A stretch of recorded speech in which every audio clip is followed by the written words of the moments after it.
Amén. Dios les bendiga a todos.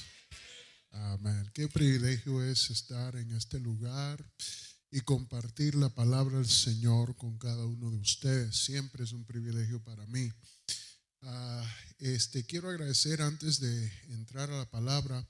El mes pasado tuvimos una campaña y ese lunes tuvimos un día especial para las hermanas. Y esta iglesia respaldó tan tremendamente. Fueron 70 hermanas de Pomona que estuvieron allá y estoy bien agradecido por el apoyo. Amén. Gracias a todas ustedes. Las hermanas están bien contentas.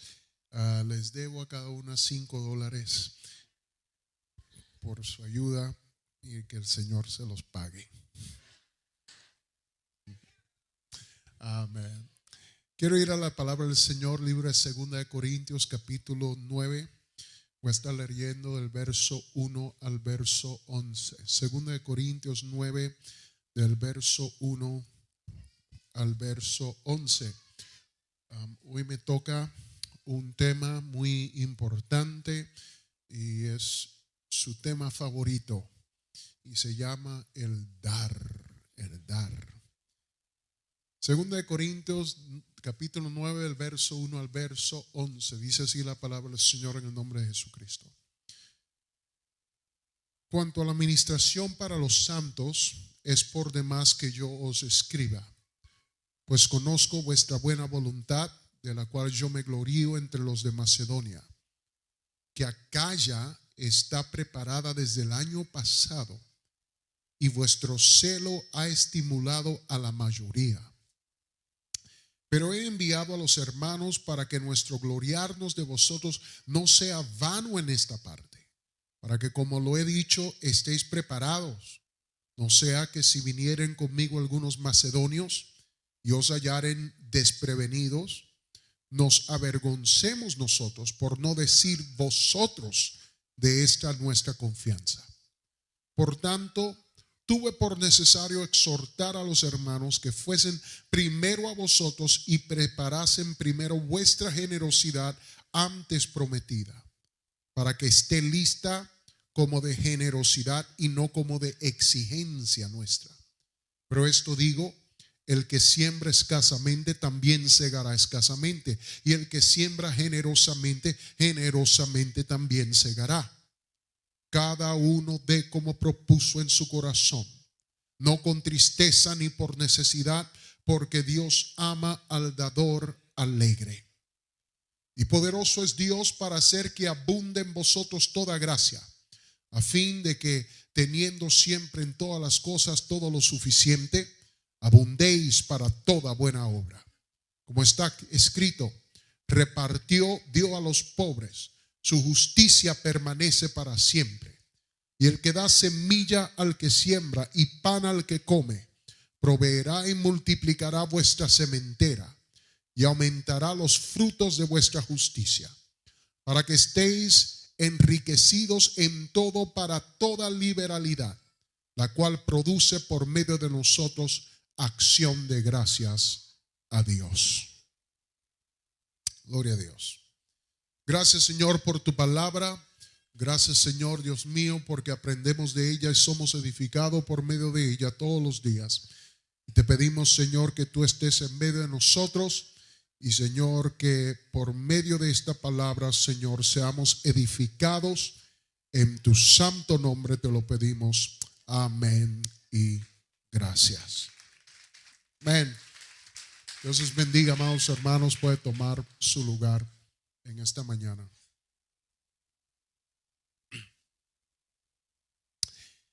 En nuestro texto, Pablo estimula a la iglesia de Corinto a ser una iglesia generosa, generosa en su dar. Es más, si le doy un poco el contexto de este texto, antes de él, él escribió 2 epístolas a Corinto. En la primera epístola, en el capítulo 16, él le urge a los hermanos a que den una ofrenda. Y él dice de que todos los primeros días de las semanas, o sea, los domingos, cuando se reúnan, que traigan una ofrenda. Y aquí él, en la segunda epístola, él no los ha visto ni ha ido a recoger la ofrenda. Pero en esta segunda epístola él les habla de nuevo y les dice: hey, ¿se acuerdan de la ofrenda que les dije? Les estoy escribiendo una carta porque voy a enviar a los hermanos para estimularlos y que ustedes se acuerden. Y no se olviden de darla, porque yo he usado su ejemplo de que ustedes estaban emocionados por el dar. Y he usado sus ejemplos en todas las otras iglesias, y las iglesias han sido estimuladas también al dar por el ejemplo de ustedes.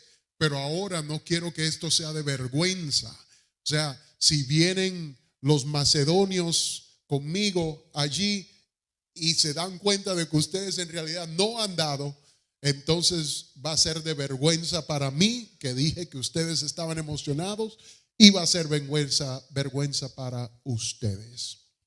Este es el contexto de este texto que acabamos de leer.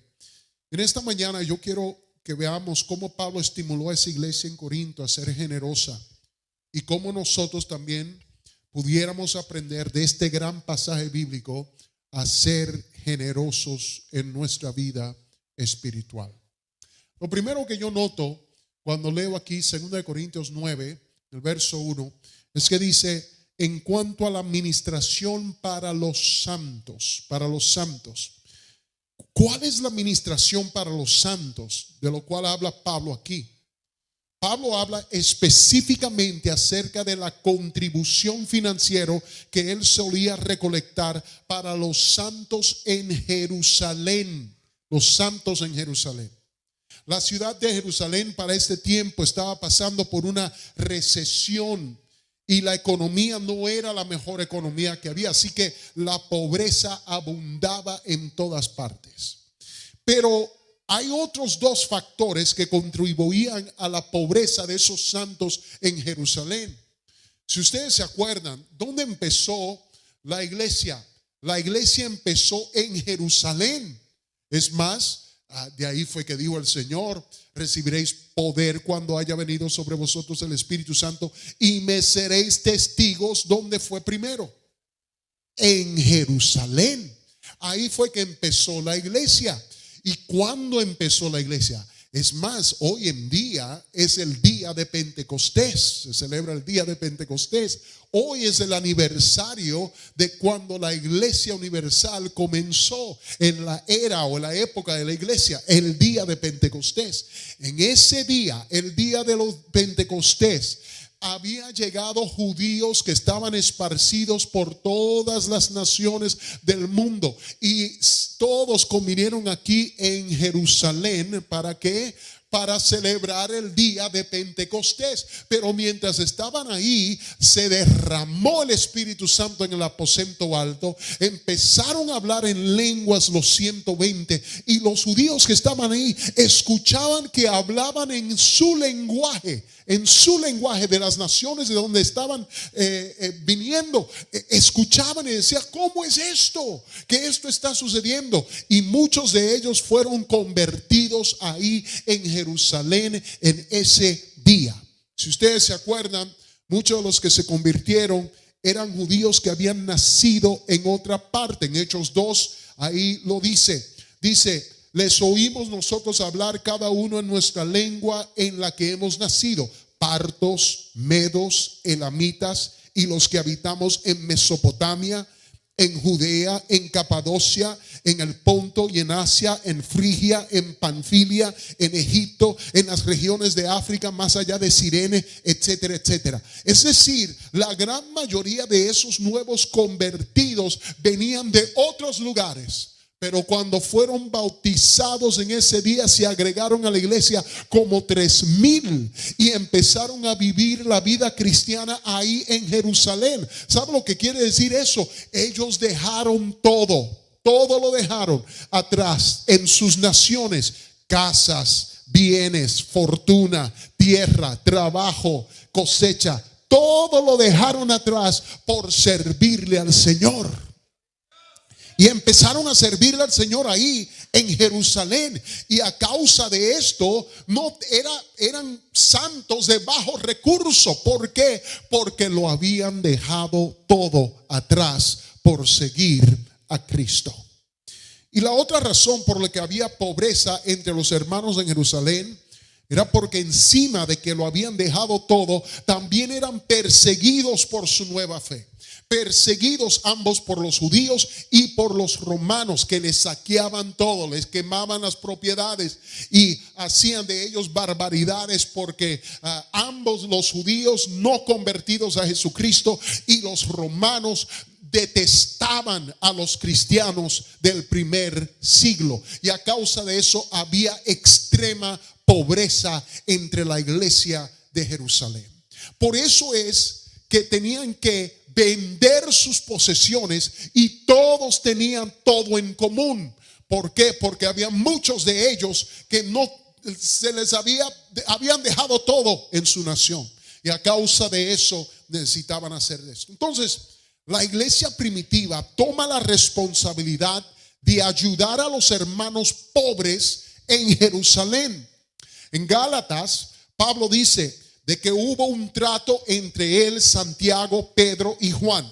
Y ellos decidieron quedarse en Jerusalén para seguir predicando el evangelio a los judíos. O sea, Santiago, Pedro, Juan siguieron en Jerusalén predicando el evangelio allí en Jerusalén. Pero le dieron la diestra a Pablo para que él vaya a predicar el evangelio a los gentiles. Pero en Gálatas 2:10 dice: solamente nos pidieron que nos acordásemos de los pobres, o sea, los pobres de Jerusalén, lo cual también procuré con diligencia hacer. Es decir, la única estipulación del trato que fue hecho entre Pablo y la iglesia en Jerusalén fue de que no se olviden de nuestros hermanos pobres en Jerusalén.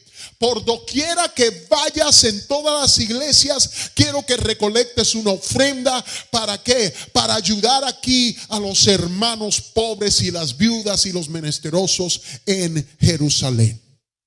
Y varias veces leemos de cómo Pablo procuró con diligencia colectar dinero de las iglesias. Ahí ya, como les mencioné en 1 Corintios 16, en cuanto a la ofrenda para los santos: haced vosotros también de la manera que ordené en las iglesias de Galacia. Cada primer día de la semana, cada uno de vosotros ponga aparte algo según haya prosperado, guardándolo para que cuando yo llegue no se recojan no se recojan entonces ofrendas. Ahí está, ofrenda para los santos, la ofrenda que se le enviaba a Jerusalén. Es más, un capítulo antes de nuestro texto, en el capítulo 8 de 2 de Corintios, allí Pablo le escribe a la iglesia en Corinto concerniente a la ofrenda que fue colectado en Macedonia. Y él usa Macedonia de ejemplo, del ejemplo de la generosidad de Macedonia. Y le dice: Macedonia era una iglesia extremadamente pobre, pero ellos se destacaron por una cosa. En medio de su pobreza, se destacaron por su generosidad al dar a los pobres de la iglesia en Jerusalén. Aunque ellos necesitaban la ofrenda, ellos dijeron: a nosotros danos este privilegio de darle también a la ofrenda a la iglesia, a nuestros hermanos en Jerusalén. Mire cómo dice Pablo concerniente a esta iglesia en Macedonia, en 2 de Corintios 8, del 1 al 4. Asimismo, hermanos, os hacemos saber la gracia de Dios que se ha dado a las iglesias de Macedonia, que en grande prueba de tribulación, la abundancia de su gozo y su profunda pobreza abundaron en riquezas de su generosidad. Pues doy testimonio de que con agrado han dado conforme a sus fuerzas y aún más allá de sus fuerzas, pidiéndonos con muchos ruegos que les concediésemos el privilegio de participar en este servicio para los santos. La iglesia le pidió, porque Pablo la miró, dijo: ustedes son demasiado pobres, no se preocupen. Pero ellos le pidieron con muchos ruegos que les concediesen el privilegio de participar en ese servicio para los santos. Y aquí hay varias observaciones que yo hago. Y es número uno, que el dar es un privilegio. El dar es un privilegio. Pidiéndonos con muchos ruegos que les concediésemos el privilegio de participar. Este es un privilegio dado por Dios. No todo el mundo puede dar. No todo el mundo tiene. Gloria a Dios. Nosotros tenemos el privilegio que nos ha dado Dios de poder vivir en una nación, en un país donde tenemos las capacidades, gloria a Dios, de poder sobrevivir y tener aún más para comprar su champurrado y comprar el elote y comprar esto y hacer y deshacer y no sé qué. Y hay muchos que tienen mucho dinero como para hacer cosas que no les conviene. Tenemos ese privilegio en este país y en esta nación, gloria a Dios. Y sabe que esto del dar debe hacerse como un privilegio. Gloria a Dios. Gracias, Señor, por el privilegio que tengo, porque todos tenemos familiares que no tienen ni un 5 a su nombre que pueden dar, pero gracias sean dadas a Dios que en su misericordia Él ha provisto para nosotros estar en un lugar donde tenemos el privilegio de poder dar. Eso es lo que es. Gloria a Dios. Eso es lo que dice Pablo aquí. La iglesia en Macedonia, aunque era pobre, dijo: danos el privilegio de poder dar. Te vamos a enseñar que nosotros lo que necesitamos son nuestras necesidades básicas. Eso es lo que necesitamos. Aquí no estamos buscando nada más. Nuestras necesidades básicas es lo que andamos buscando, y el resto se lo queremos ofrendar a la iglesia y a Dios. Gloria a Dios. Y es que el dar del cristiano es el producto de su profundo gozo y agradecimiento a Dios por todas las cosas. Cuando usted da, usted no debe dar por exigencia o por necesidad. Oh, ay, Dios mío, tengo que dar de nuevo. No, ese no es el dar de un cristiano. El dar de un cristiano, amados hermanos, es de la abundancia de su gozo, como dice aquí de Macedonia. La abundancia de su gozo. El dar es una acción de gracias, algo que le devolvemos a Dios por todo lo que Él ha hecho por nosotros. Es más, David, después de haber pedido una ofrenda para el templo que habría de ser construido, y al ver la gran generosidad del pueblo de Israel, mira lo que exclamó David. Él dijo: las riquezas y la gloria proceden de ti, y tú dominas sobre todo. En tu mano está la fuerza y el poder, y en tu mano el hacer grande y el dar poder a otros. O sea, esto es todo, es tuyo. Dar riquezas, dar destreza, dar trabajo, dar dinero, eso todo te pertenece a ti. Ahora pues, Dios nuestro, nosotros alabamos y loamos tu glorioso nombre. ¿Por qué? Porque ¿quién soy yo y quién es mi pueblo para que pudiésemos ofrecer voluntariamente cosas semejantes? Pues todo es tuyo, y de lo recibido de tu mano te damos. Lo que está diciendo aquí David es: nosotros te damos porque tú nos diste a nosotros primero. Esto es lo que hacemos, es nuestro servicio, nuestro culto racional. Te damos porque tú nos diste a nosotros primero, y en agradecimiento te damos a ti. Es acción de gracias. Y así es que le gustaba al Señor, que la gente diera voluntariamente, sin exigencia, porque de usted viene un corazón agradecido que dice: wow, Señor, tú me has dado tantas cosas. Es lo que dice David aquí. David está hablando de un pueblo que hace algunos siglos atrás, algunos años atrás, habían salido de Egipto, esclavos, pobres, no tenían nada a su nombre. Y aquí él dice: wow, pero ahora cuando pedí para la ofrenda, todos los líderes de las tribus se pusieron en pie y dijeron: nosotros daremos, David, nosotros daremos. ¿Cuánto necesita? Hasta que rebosaba la cuenta, rebosaba. Y por eso dice David: Señor, eso es simplemente nosotros regresándote a ti lo que tú nos has dado a nosotros. De tus misericordias nos has provisto. Éramos esclavos, éramos nadie entre los pueblos, éramos el más insignificante, pero en tu misericordia tú nos has dado el privilegio de poder dar. Así que el dar es un gran privilegio que el Señor nos obsequia por las tantas cosas que Él nos ha dado a nosotros. Hay veces que nuestro gozo nos lleva a dar sacrificialmente y el mundo no entiende esto. La iglesia en Macedonia dio, pero no solo dio de sus fuerzas, sino, dice la Biblia, más allá de sus fuerzas. Más allá de sus fuerzas. ¿Qué gozo es eso? ¿Qué gozo es ese? A mí me encanta hermanos y hermanas que pueden, y aquí no solo estoy hablando del dinero, estoy hablando del dar de tus recursos, dar de tus bienes, pero también da de tu destreza, da de tu trabajo, da del todo. Me encantan esas personas y me siento mal algunas veces, pero después digo, la bendición que viene sobre ellos es tan grande. Personas que tienen que dejar, que llegan del trabajo, no han comido, no se han vestido, llegan para ir a trabajar en algo en la iglesia o pastor, ¿en qué podemos ayudar aquí? ¿Qué podemos hacer?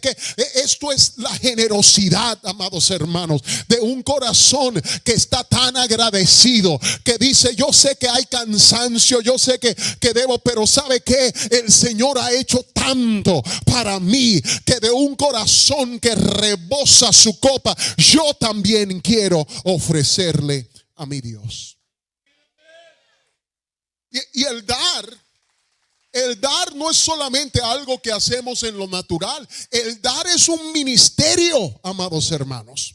Es algo espiritual el que usted dé. Esto es algo que proviene del corazón de un cristiano. Es más, el dar es un ministerio. ¿Por qué? Porque dice aquí que ellos le pidieron con muchos ruegos que les concediesen el privilegio de participar en el servicio para los santos. Esa palabra servicios es la palabra diaconía, de donde sacamos la palabra en español diácono. Y sabe lo que está diciendo aquí la iglesia en Macedonia. Le estaba diciendo: por favor, danos el privilegio de poder ministrar a los santos en Jerusalén, de poder tener este ministerio de ministrar a ellos. Y hay una observación valiosa, amados, en nuestro texto. Cuando Pablo empieza, él dice: en cuanto a la ministración para los santos. Esto no es simplemente un acto, esto es un ministerio, es una administración. En cuanto a la diaconía para los santos, es un ministerio. Qué interesante, amados hermanos, esto. Es más, hay personas que han sido llamadas al ministerio de dar exclusivamente en la iglesia. Cuando nosotros pensamos en el ministerio, pensamos predicación aquí detrás del púlpito, obispos, evangelistas, profetas, misioneros, apóstoles y no sé qué más hay por allá. Pero, amados hermanos, ese no es el ministerio vivo. Ese no solo es el ministerio de la palabra del Señor. Cada uno ha traído un don. El Señor ha repartido dones a su pueblo para la administración y edificación de su iglesia. Y, amados, esto del dar es un don específico y espiritual mencionados en Romanos por Pablo. Mire, Romanos 12:6 dice: de manera que teniendo diferentes dones según la gracia que nos es dada, si el de profecía, úsese conforme a la medida de la fe. O sea, si tú eres profeta, entonces úsala conforme a la fe. O si eres de servicio, usa tu don para servir. Hay personas entre nosotros que se destacan en el servicio y Él dice, usa ese don para el servicio. O el de la enseñanza, hay grandes maestros entre nosotros, ese es su don, úsalo para la enseñanza. El que exhorta en la exhortación, pero escuche esto, el que reparte con liberalidad. Reparte es dar. El que dona, el que reparte, el que da, dalo con liberalidad. O sea, este es un don, así como lo es ser profeta o ser servidor o ser maestro. El dar también es un don, y hay personas en medio de nosotros que tienen este don que Dios le ha dado. Que tú no eres ministro, tú no has ido al instituto, tú no sabes de hermenéutica y homilética. Claro, pero si tú también tienes el don de dar para la obra de Dios, de dar específicamente para esas cosas, ¿sabe qué? Dice aquí la palabra del Señor, ese es tu don y tu ministerio.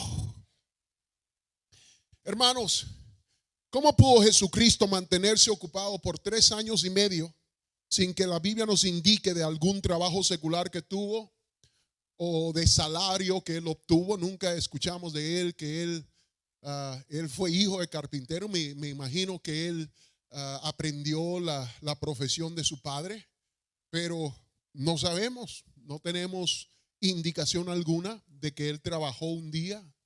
Y sabe, muchas veces cuando nosotros pensamos en la iglesia, en el ministerio, pensamos de manera espiritual, y debemos pensar así de la iglesia y el ministerio. Este es un gran hospital espiritual. Claro que sí, primordialmente lo es. Pero déjeme decirle algo, este hospital también tiene, mire esas luces. Imagínense que esas luces estén prendidas en su hogar, las horas que está prendida aquí. Usted cuando llegue, yo no sé de usted, pero en mi casa vivimos al oscuro. Si yo quiero ir al baño, prendo la luz del teléfono para que no se gaste ni un centavo. Amén. Pero mire aquí, cuando llegamos a la iglesia, ahí sí, que me prendan el aire. En la casa lo tienes a 89. Y cuando llega a la iglesia, hay tanta calor que prendan ese aire. En una situación así, usted sabe los miles de dólares que se van solo en la luz. Y nadie piensa en eso. La gente solo piensa, que piden tanto, que tanta ofrenda que hay que dar, que esto. Y nadie piensa, usted sabe lo que se gasta en su casa para ir a limpiar en los productos de limpieza. Imagínense un lugar como este, amados hermanos, la limpieza que esto ocupa, y no es de solo limpiarlo como en el mío por lo menos. El mío, la limpieza sucede el sábado y cuidado. Pero aquí, a cada rato hay que limpiar y hay que ir y hay que ordenar, porque amados hermanos, mire, les voy a decir, algunos cristianos son buenos cristianos aquí en la iglesia, pero se le mete el diablo ahí en el baño. Gloria al nombre del Señor, aleluya. Aleluya, parece, después de un altar parece que allá es donde salen todos los demonios. Así que, amados hermanos, usted sabe la limpieza que hay que hacer aquí, y los productos y el papel que hay que comprar y las cosas que hay que hacer, y los reportes, donde se imprimen esos reportes, los reportes que usted hace para los grupos, eso conlleva costo, gasto. Amados hermanos, hay tantas cosas y nosotros no pensamos en esas cosas. No pensar solo reprende demonios, predicación, hablar en lenguas, bautismo, y gracias a Dios por todo ello. Pero también hay un lado, el otro lado de la iglesia, que con cosas que conllevan gastos. ¿Entiende? El ministerio de Jesucristo también conllevaba gastos. Por eso es que tenían una cartera, tenían un tesorero. ¿Cuántos se acuerdan del tesorero de Jesús? ¿Quién era el tesorero de Jesús? Judas, el tesorero de Jesucristo. Ahí lo puso el Señor a él. ¿Y sabe qué? El Señor tenía tesorería, tenía esto, pero nunca trabajó. Entonces, ¿cómo te mantuviste? No sé si le estaba dando welfare. Gloria a Dios. ¿Cómo? Bueno, en Lucas capítulo 8, ahí usted va a ver cómo. Mira lo que dice. Aconteció después que Jesús iba por todas las ciudades y aldeas predicando y anunciando el evangelio del reino de Dios, y los 12 con él. Verso 2: y algunas mujeres que habían sido sanadas de espíritus malos y de enfermedades, María, que se llamaba Magdalena, de la que habían salido 7 demonios. Verso 3: Juana, mujer de Chuza. Si usted anda buscando un precioso nombre para su hijo, ahí está. Chuza. La mujer de Chuza, gloria a Dios. Intendente de Herodes, o sea, si él trabajaba en la casa, él era el mayordomo de la casa de Herodes, tenía bien mucho dinero. Y Susana y otras muchas. Nosotros solo escuchamos de los discípulos, de los 12.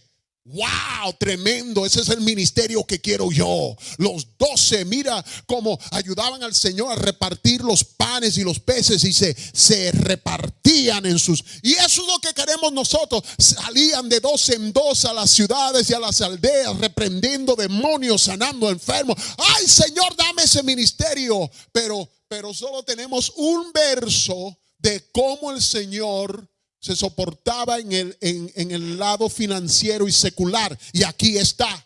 Juana, mujer de Chuza, intendente de Herodes, y Susana y otras muchas, escuche esto, que le servían de sus bienes. Le servían. Diaconía.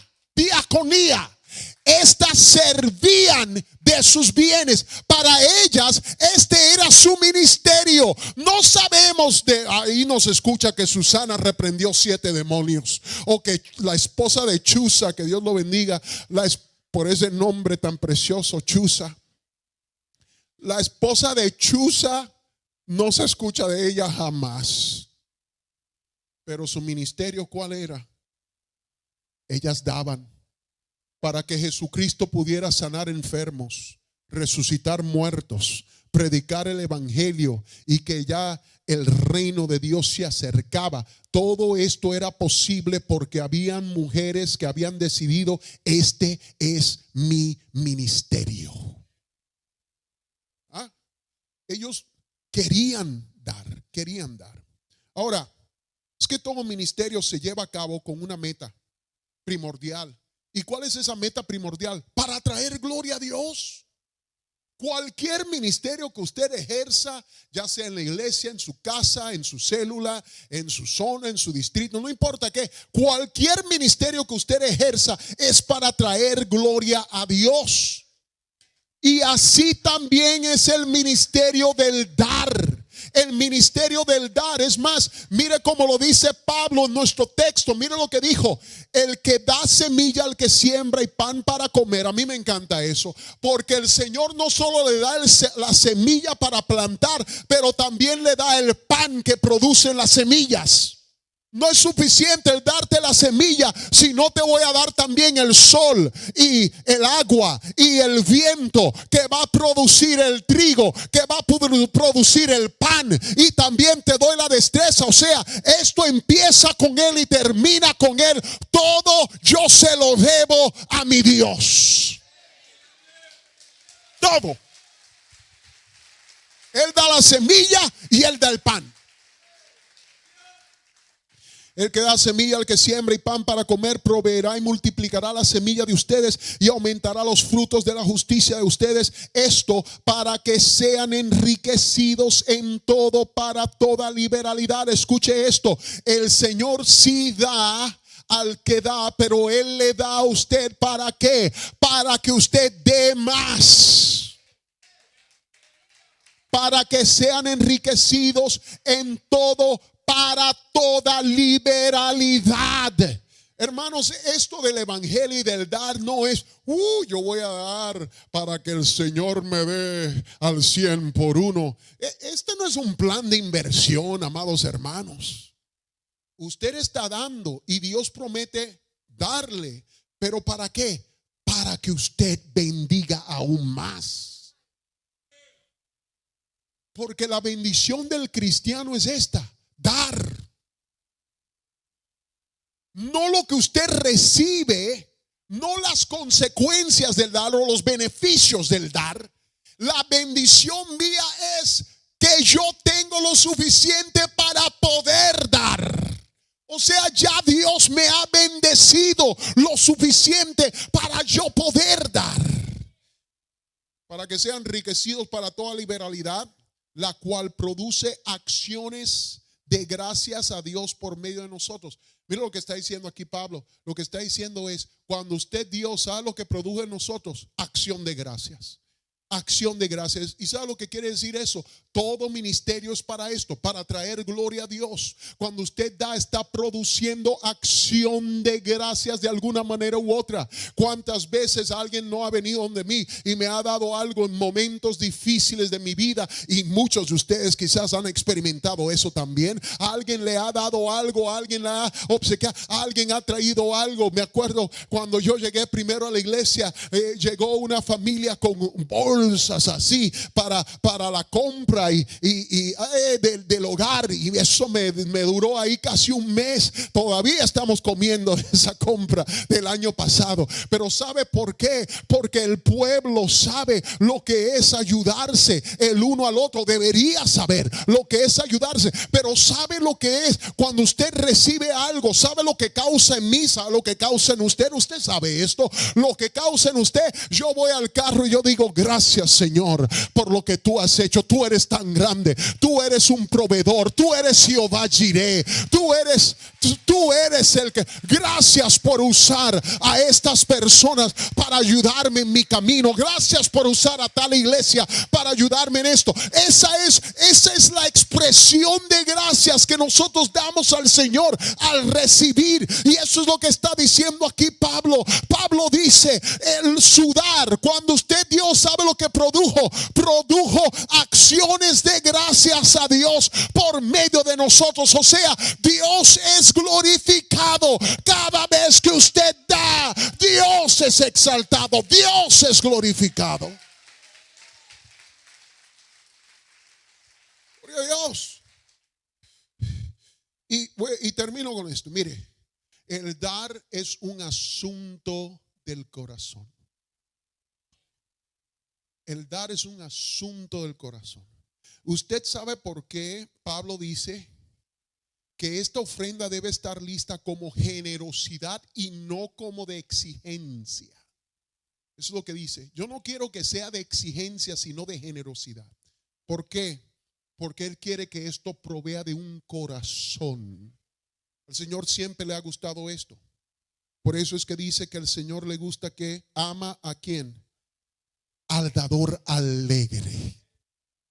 Ama al dador alegre. Ese es nuestro texto.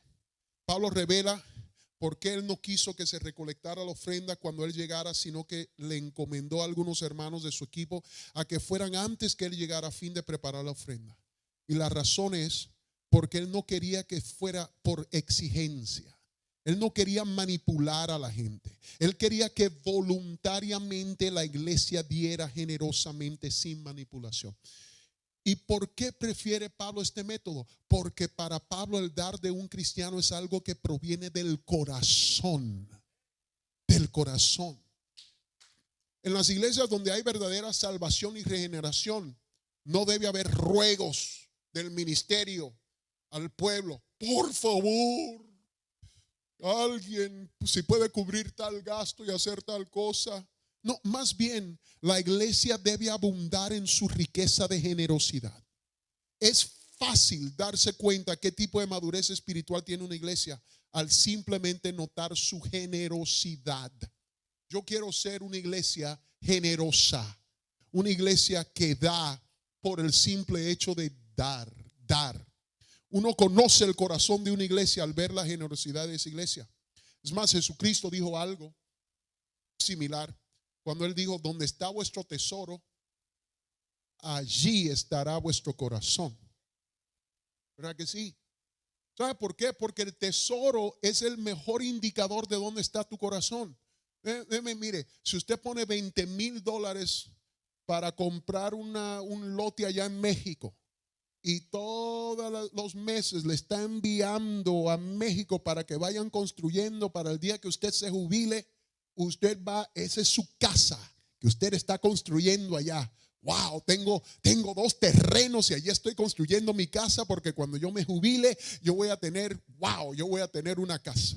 Usted no va a invertir en eso y no le va a poner atención. Usted no va a dar su dinero que usted ha estado forzándose y trabajando por él y no va a estar ahí. Hey, ¿cómo va mi terreno? Ya pusieron la fundación, ya echaron la fundación. ¿Dónde va? Mándame fotos, FaceTime, en Facebook. Quiero ver, quiero hacer. Le va a preguntar esto, ¿qué está sucediendo allí? Hey, ya limpiaron allá atrás donde te dije. ¿Y por qué está usted tan interesado en eso? Porque ahí está su tesoro. Y si su tesoro está ahí, ¿sabe lo que le sigue al tesoro? Su corazón, su enfoque, ahí va a estar. Ahí usted quiere saber dónde está, qué está sucediendo ahí. ¿Por qué? Porque donde está su tesoro, ahí estará su corazón. Y si usted solo da su tesoro a las cosas terrenales que no perduran, su corazón solo estará en cosas terrenales que no perduran. Y por eso es que es importante que usted dé su tesoro a las cosas que sí perduran, que son eternales. Porque entre más usted da a la iglesia, más su corazón se va a ir detrás de las cosas de Dios. Entre más usted le dé a esos que necesitan, más su corazón va a sentir compasión por aquellos que necesitan aún más. Donde está su tesoro, ahí estará su corazón. ¿Qué pasó con el joven rico? El joven rico dice, él dijo: Señor, ¿qué debo hacer? ¿Qué debo hacer, Señor, para heredar la vida eterna? Jesús le dijo: no adulteres, no mates, no hurtes, no digas falso testimonio, no defraudes, honra a tu padre y a tu madre. O sea, le estaba diciendo: sigue los mandamientos, sigue los 10 mandamientos y con esto está bien. ¿Y sabe lo que dijo el hombre rico? Dijo el hombre rico: wow, Señor, todo esto lo he guardado desde mi juventud. O sea, estamos bien, vamos bien, Señor, ya estoy bien. Pero entonces Jesús le contestó y le dijo: pero te falta una cosa. Usted sabe, cuando un predicador está predicando todo lo bueno, que usted dice: wow, le está pegando fuerte a mi esposa. Wow, predique. Y de repente el predicador cambia algo que y uno dice: ya dañó el mensaje. Bueno, así fue con él. Haz todo esto: no hurtes, no mates, no defraudes, no digas falso testimonio. El joven rico: wow, predica, pastor, predica. Todo eso lo he hecho desde mi juventud. Pero dijo: pero una cosa te falta. Anda, vende todo lo que tienes y dalo a los pobres y tendrás tesoro en el cielo. Y ven, sígueme tomando tu cruz. Ya dañó el mensaje el predicador. Pero él, afligido por esta palabra, se fue triste porque tenía muchas posesiones.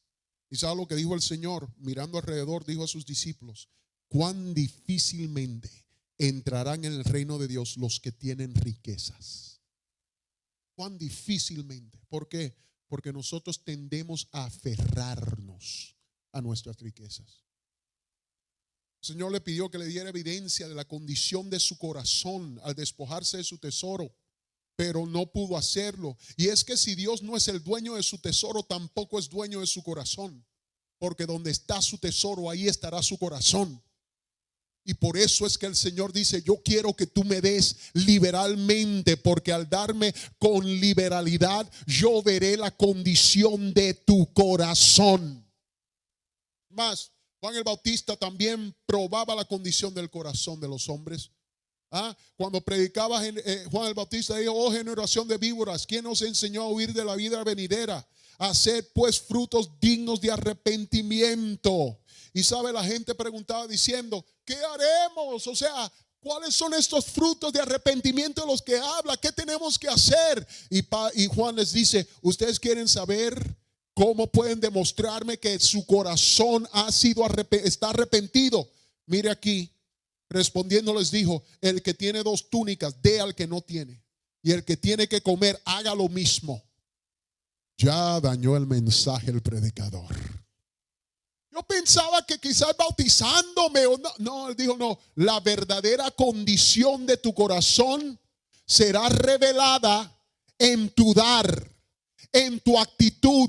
O sea, no solo en la acción, pero en la actitud. Lo que está aquí adentro se revelará. Si tú deseas, anhelas, te encanta el poder dar y el tener el privilegio de dar, entonces dice aquí la palabra del Señor, esa entonces es una indicación de que tu vida espiritual está madurando y que Dios ha regenerado tu corazón. Y finalmente, usted va a ver esto también en la historia de Zaqueo. Mire lo que sucedió cuando Jesucristo entró en el hogar de Zaqueo. La Biblia dice que Zaqueo los recibió con gozo. Pero ¿cuál fue la evidencia de que el corazón de Zaqueo fue regenerado? Es decir, ¿cuál fue el fruto de su arrepentimiento? Entonces Zaqueo, Lucas 19, verso 8. Entonces Zaqueo, puesto en pie, dijo al Señor: he aquí, Señor, la mitad de mis bienes doy a los pobres, y si en algo he defraudado a alguno, se lo devuelvo cuadruplicado. Y ahí, en el verso 9, cuando Zaqueo dijo esto, Jesús le dijo: hoy ha venido la salvación a esta casa.